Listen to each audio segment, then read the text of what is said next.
Сончевите зраци и потоплото пролетно време најавува сезона полна со здрави плодови како дар од природата. Фаворит меѓу најдобрите – тиквичката. Изобилува со витамините Б и С, а од минералите во најголем процент содржи манган и калциум. Одовде и здравствените придобивки. Со конзумирањето на тиквичките се намалува ризикот од рак на дебелото црево, се регулира нивото на шеќерот во крвта, а исто така се намалува и апетитот, што значи доколку конзумирате тиквички, ќе имате одличен сојузник за витка линија. Ова се доволно причини луѓето редовно да ја сервираат на трапезата на најразлични начини. Пržena ja pržam drugačije, manđička nego što napravim i to. А друг кој начин има? Нешто зборат старите домакинки со лукче со оцетче? Па ти to ispržeme, stavimo lukče oceti така.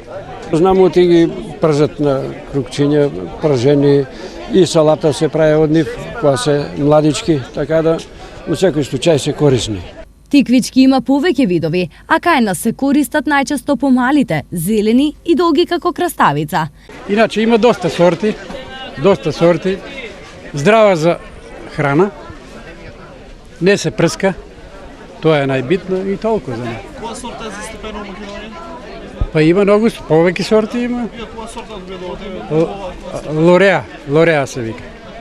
Каква температура бара? Температура, минимална температура бара.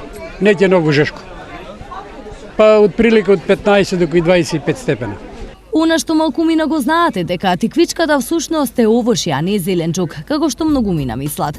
Потекнува од Америка, а луѓето ја користат во исхраната повеќе од 10.000 години.